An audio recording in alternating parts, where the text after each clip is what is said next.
This is one of the practices or meditations from the Lam Rim. The Lam Rim means the path to enlightenment, the steps that lead us on that path.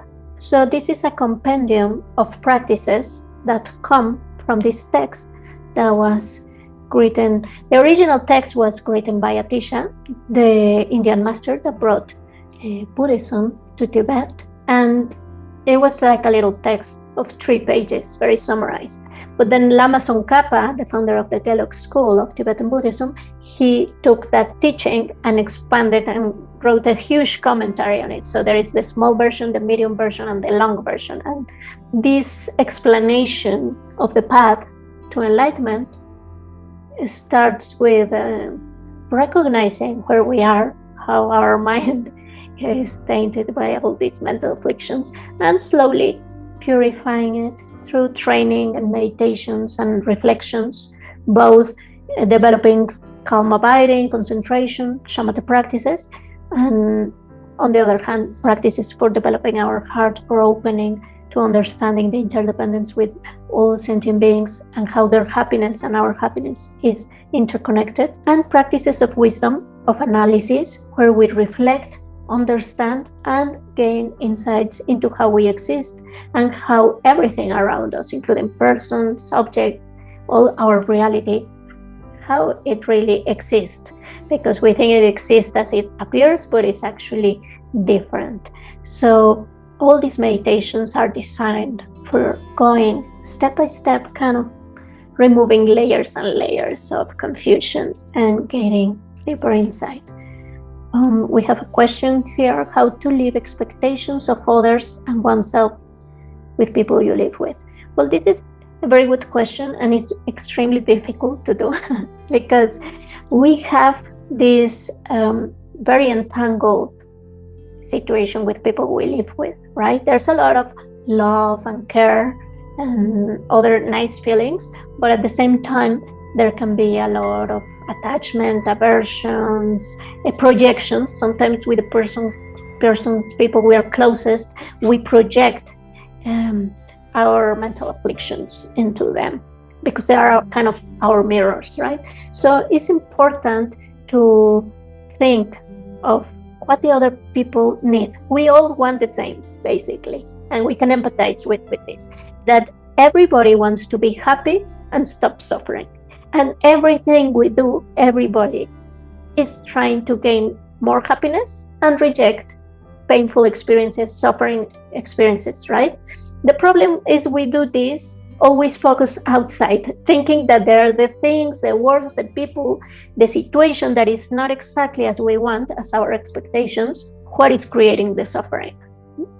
If we get attached to something, we fear losing it, or we want to control it, we want to obtain it, and we suffer if this doesn't happen. If something appears to be negative or different from our expectations, we want to reject it.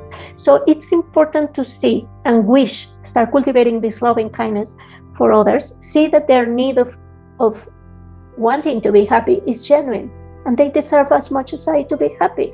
So how can we find that balance, that middle point where we consider the happiness of others and our own?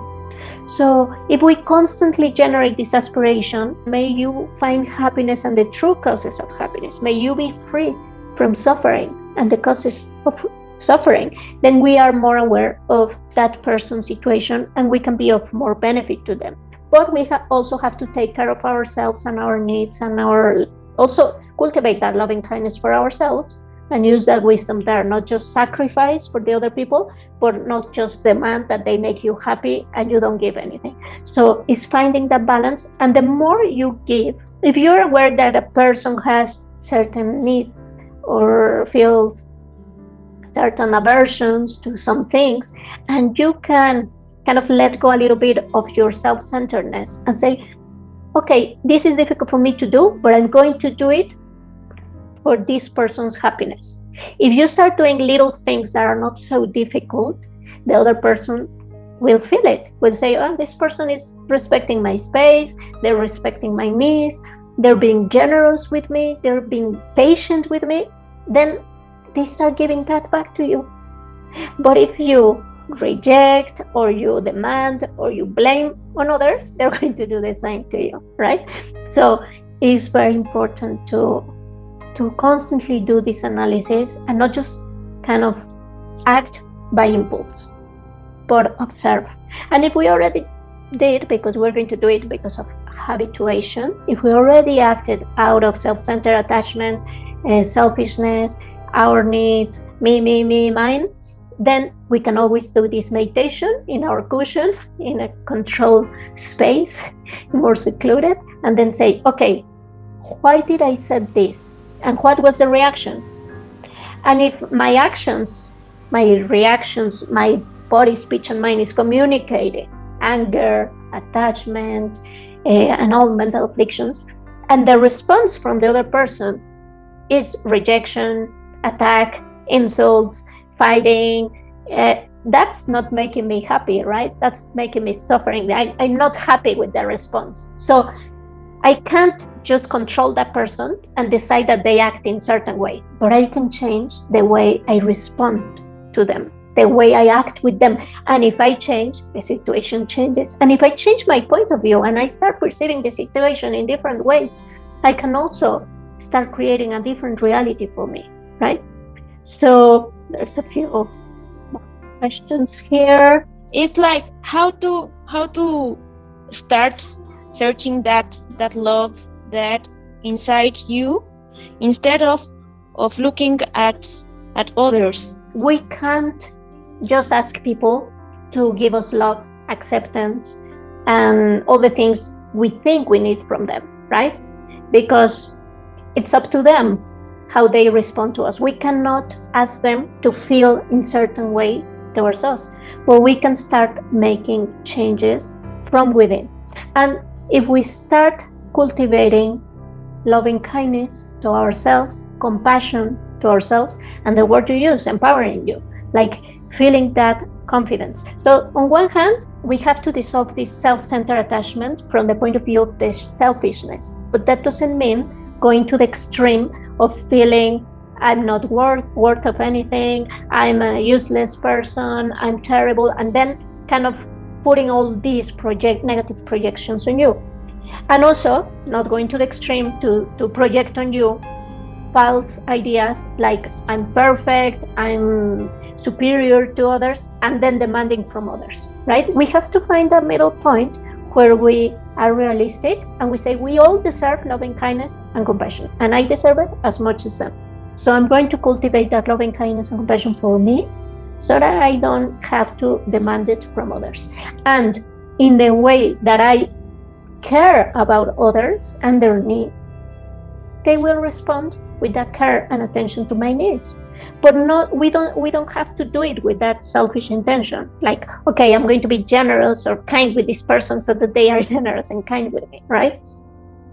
We just have to do it because if we feel good when we receive kindness and acceptance and generosity from others, they also feel good. So it's nice to make others happy, because if we understand the interdependence of all beings, if we put a genuine effort without expecting anything in return to do something for others, that act will bring you happiness. Maybe not exactly in the form you desire it or you have the expectation that that particular person is going to respond in a certain way. But sooner or later, you're going to feel good.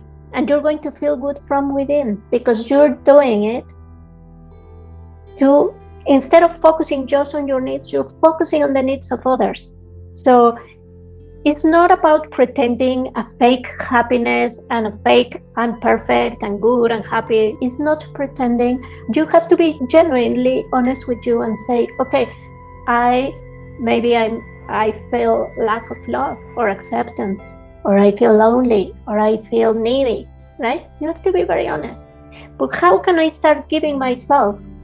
Well, applying all these practices first toward you. The basic practice is to do aspirations, because that's very easy. You can just begin by saying, may I find happiness? May I find genuine happiness? May I find the causes of happiness? And then reflect, how can I start cultivating the causes of happiness? Well, first, to stop creating the causes of suffering. Stop relating with everything as if things are sources of happiness, of suffering from the outside. Stop relating with things, ideas, people with attachment or with aversion and rejection. Stop trying to control reality. Stop doing harmful actions to others, like we sometimes kill insects or we don't care about animals, and stop stealing and lying and all these negative actions, non-virtuous actions that are not intrinsically negative, but they harm others, and because of that reason, we call them negative. Because if we cultivate harming others, we do separation and we cultivate the causes of our own suffering and the others' suffering. So if we stop doing those actions and start cultivating loving kindness, compassion, patience, generosity, equanimity, all these virtues of the heart that we do in specific meditations, and we start reflecting again and again and thinking in that way, may you find happiness, may you find the causes of happiness, may I find happiness, may I be free from this pain, from this suffering, from this hatred, from this loneliness, whatever you want. Just doing that aspiration and really feeling it and staying with that has an effect. And then taking it to action and start little by little doing these little acts of kindness to everybody around you.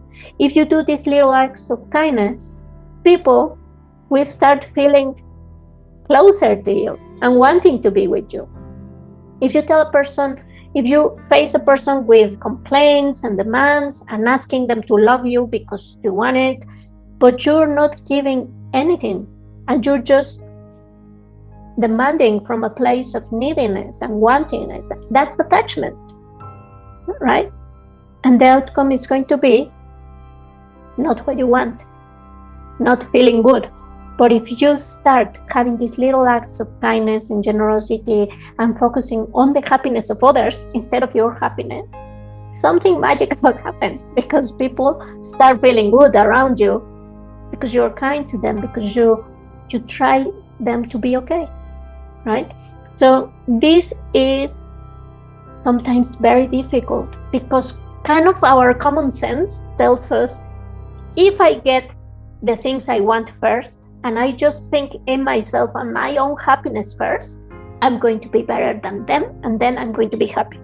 But we know, if we analyze a little bit, we already know it kind of intellectually, but if we analyze it a little bit, we come to the conclusion that that self-centered, selfish attitude is not going to bring us happiness. And it's the opposite.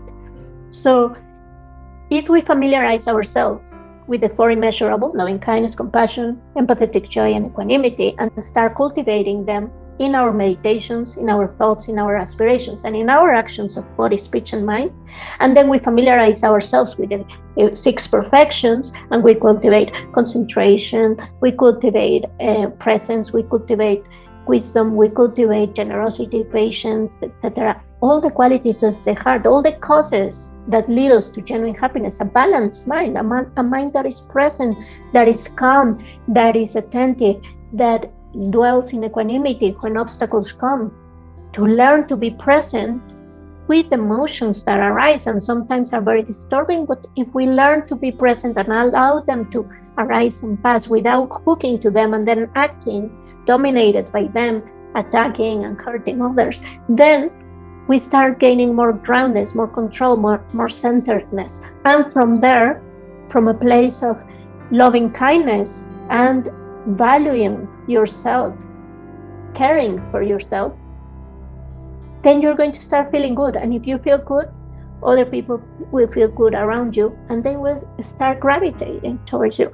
So it's a little bit of common sense and reflecting on these things, but it's not just kind of analyzing and understanding this.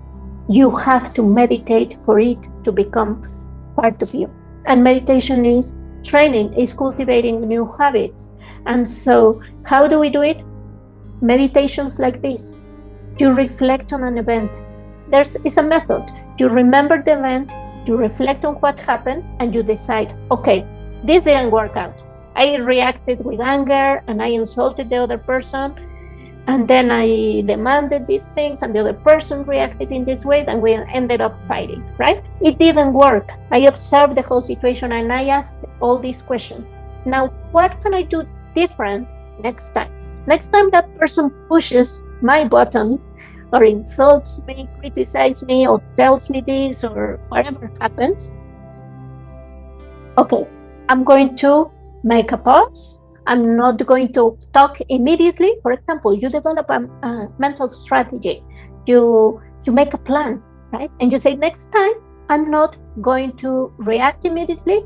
I'm going to try to go for a walk and then meditate a little bit on the breath, focus on my steps, allow that emotion calm down.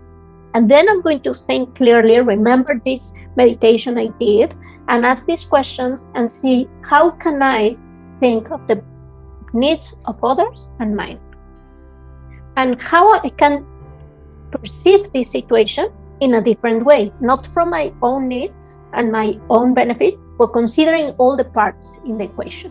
Then you go out for a walk or your meditation cushion and reflect on these things. And that will give you clarity to see, okay, I'm going to respond in this way.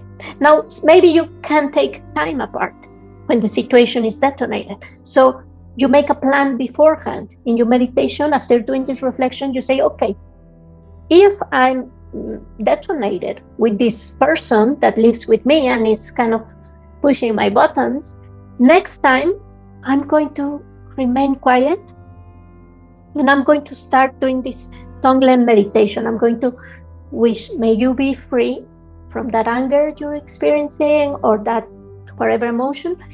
May you find happiness, may you feel good. But I'm not going to say it. I'm just going to kind of breathe in, breathe out, and send them loving kindness, send them this light. You can visualize light to this person. And I'm going to say very few words.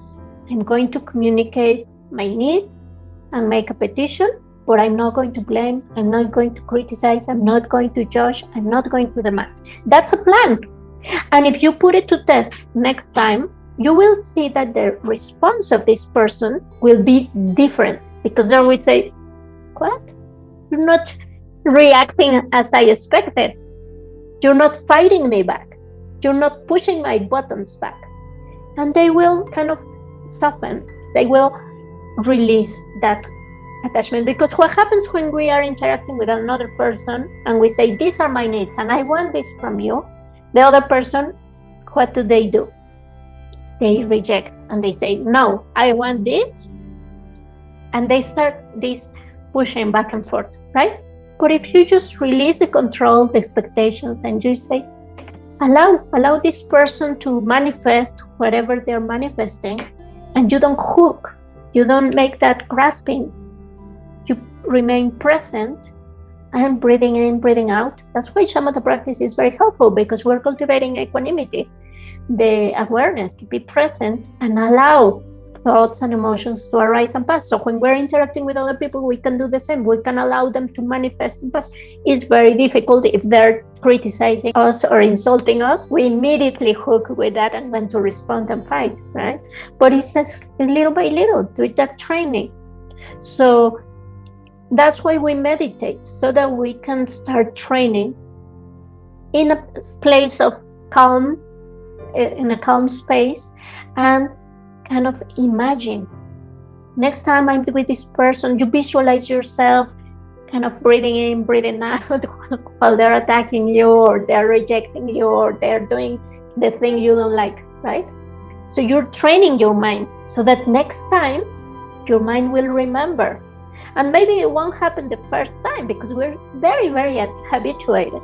But if you meditate continuously and train, then eventually it will become easy and it will become a different habit of reacting and acting. So sometimes we have to be strong and put limits if the others are kind of passing boundaries and are being very aggressive. We also might need to react with a kind of a face of anger and put a limit, right? But if you can do it from a place of compassion and loving kindness, and later, maybe you at the moment did feel a little bit kind of a bit angry or energetic, right?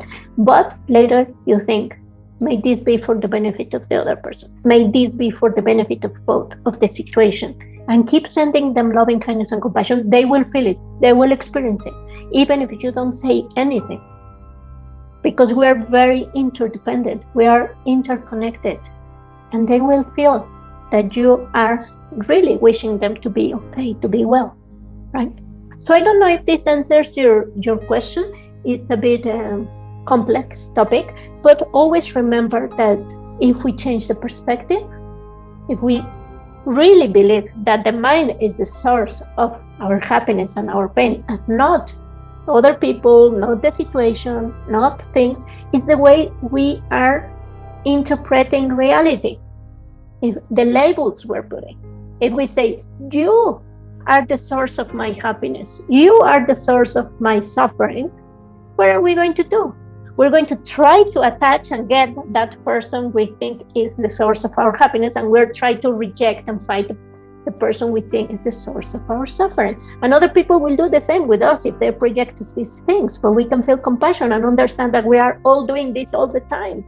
So if you learn to recognize, this is a projection of my mind, how can I perceive it different? If I remember this situation, this person, this job, this thing is not going to make me happy forever. It might bring us some pleasure or some benefit, but there's no point to grasp too strongly to it. And this thing is not the source of my suffering, it's my projection. But if I release the grasping and remember that these things are impermanent too, they can't be a source of suffering and pain. Everything is in my mind. I'm creating my reality.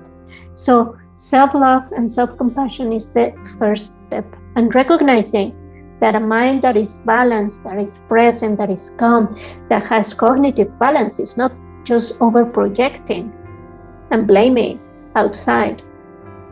And a mind with meaningful motivations and aspirations that include everybody, not just my happiness, but the happiness of all. And a mind that is balanced emotionally, that cultivates equanimity, loving kindness, compassion instead of afflictive emotions. Then if we're balanced in all these areas, then our life will naturally gravitate to more happiness. So it's important to analyze and understand what are the causes of happiness, what are the causes of suffering, and recognize how we are creating our reality. So we're going to do more meditations in this series that will lead us to more deeper and deeper reflection on these causes of suffering and happiness, how to cultivate it, how to see situations from different angles. And all this training we are doing week by week, and if you practice every day something, then slowly your mind starts creating a new habit, and your brain manifests those new habits as new neural connections, and everything becomes easier and easier if you keep practicing, okay, with practice. But it's not from one day to another, like I'm just stopped feeling this way that I've been feeling for 20 or 30 or 40 or 50 years, and then suddenly tomorrow I'm going to start acting and feeling differently. Like, that's very unrealistic expectation, but with practice we can do it. Anybody else has questions or comments? I picked a subject matter which wasn't particularly suitable tonight, actually. So yeah, sometimes it's easier to start with kind of little things or little situations, or something a bit simpler.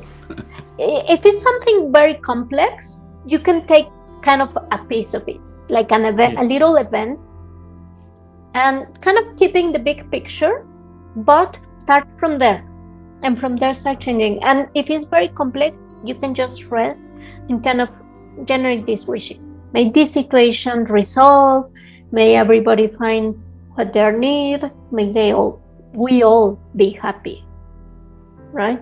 And find a good outcome. So sometimes it's very difficult if the situation is complex. Yeah, I really enjoyed that. I was just wondering the questions you used. So first of all, was it Vipassana meditation or analytical meditation? What would you call it? Vipassana? Yeah, it's a Vipassana meditation because we are using analysis, we're developing wisdom and insight, and the method we're using is analytical meditation. right? There's other Vipassana meditations that are not so analytical.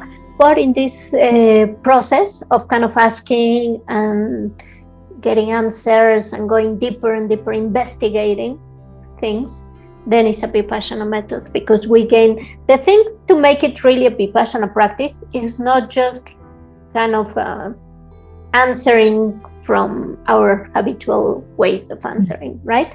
Is to really look deeper inside and being very honest and answer from that point of view and kind of gaining insight. So at the beginning it can be difficult, and especially if our mind is very prone to excitation, distraction. That's why we do some shamatha first. When you gain some insight from the analytical practice and you say, aha, that moment when you say, yeah, I could have said things differently, or this was the moment when it was detonated, the response of the other person. This word, this thing, the way I said it, the tone in my voice was what created all this messy situation, right? Something. But you have this aha moment, then that's an insight.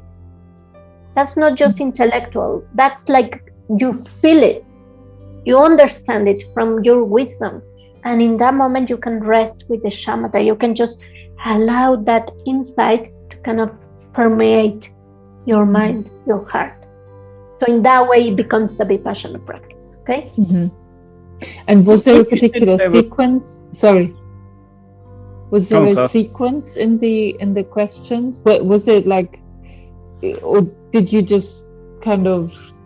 Yeah. I mean, I understand all the the questions you asked. Was there a particular structure to it? Or? Yeah, there's 3 points that are main. Like you can ask the questions in different ways, right? The first point is to remember, recall, reconstruct this thing, and kind of become aware of what you did and what the other person did. Kind of be very aware of how it developed without judging, because normally we start remembering and what we do. We remember something and then we start immediately overimposing other thoughts and things that happened before and start making a justification about it. So we just kind of see the fact. That's the main point, the first point, right? The second point is to examine how your words, your attitudes, your actions made the situation worse or better. How you could have said things in another way, or what would have happened if you said things in another way. So you examine your attitude and how this affected the situation. And the third point is to kind of check your interpretation, your view. What was your view of the situation? Was it realistic, or you were imposing filters of projections, and you were kind of seeing the situation from my needs, me, from this self-centered attachment, or from the needs of others? So you remember the scene, you evaluate and examine your attitude, and then you see what was your point of view, what was your interpretation of the situation, where were you seeing things from, right? And finally, once you get to the conclusions of what happened and how could have been different if you considered the happiness of everybody involved, when you get to that conclusion, you make a determination, a commitment, a wish, an aspiration to do things differently next time, or to be more aware of your thoughts, or to be more aware of your words and action, or to act differently next time and see what's the outcome, right? So you make an intention, and then you absorb all this wisdom that you gain through this analysis and rest. Kind of that's where the Vipassana and the Shamatha combine. So you just take some time to just rest with an empty mind, like just open, because that moment is where kind of that wisdom you gain from the analysis starts becoming part of you. And it's not you just keep on the conceptual mind over analyzing and doing free association. So it's like doing an analysis in an organized way, in chronological order, from a third person perspective, and seeing all these points. It's what creates the whole practice, right? And what will help you kind of start making little changes next time you are in a similar situation, or this situation continues, or start changing those habits little by little, slowly, by becoming more aware. Yeah, that was great. So we will continue doing more of these meditations because they're very, very beautiful and very insightful. They're very, very helpful. Okay, so when try to practice. You said there was three. Well, you started off with the lamb rim being very small, and then somebody did a bigger one, and then somebody made it much larger. Do they? The complete lamb rim, I've heard it described as the complete lamb rim at times. Is that like the larger version of it? Well, Lama Tsongkhapa, this intellectual, the erudite from Tibet, he wrote the three versions. Like he wrote the small it's a commentary on this little text of Atisha. The text of Atisha is not exactly called Lamb Rim, it's the Lamb on the Path to Enlightenment. It's a very little text.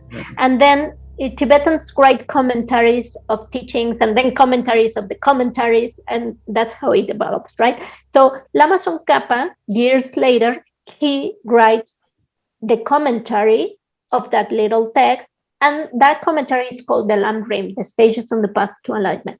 Now, there's a small version, a medium version, and a long version, more elaborated. They're talking about the same, but in one he expands in more explanations. Now, there's a book called Liberation in the Palm of the Hand by Pabonka Rinpoche, which is a commentary of the Lamb Rim of Lama Tsongkhapa. Now, this text, I don't recommend it that much because it was written in the 19th century for monks in Tibet, kind of a medieval society. So it's a bit dense and difficult to get through. But the one I recommend, if you're interested in reading a commentary that is clearer and kind of more for our times and our personalities, I would recommend Geshe Sopa. He was the teacher of the Dalai Lama. He lived in the United States for many years. He had many Western students, and he gave a series of talks, and that became the commentary of this Lamb Rim. So all these talks were recorded in these volumes, because there are several volumes of this commentary. It's also called The Steps of the Path to Enlightenment. And these books are kind of red, purple. They're kind of this big, each volume, but they're very nice because you can see how he was explaining this to his Western students with a Western audience.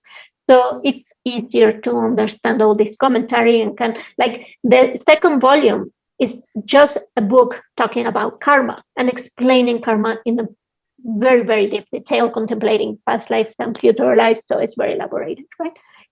But these meditations we are doing are also all the topics of this text, but in a format that is very easy for us to reflect and meditate.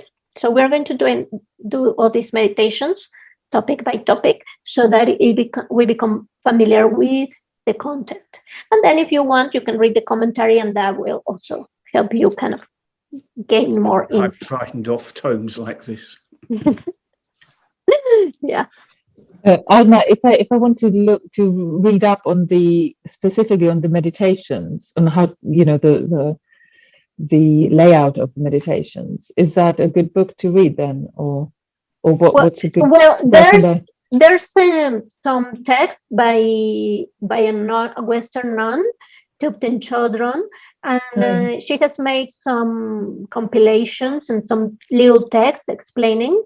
And also there's other teachers like I think Lama Yeshe has some little books, and there's many other teachers who have written these about these topics in a more kind of a simpler way. So there's also compilations of meditations where you can, there's a lot of material. So you just have to basically look for Lamrim, and you will find a lot of different material and see what you like. But yeah, that's why I wanted to record a meditation for each topic, so that you can also access them and have kind of a guided meditation if you wanted to kind of practice it in that way.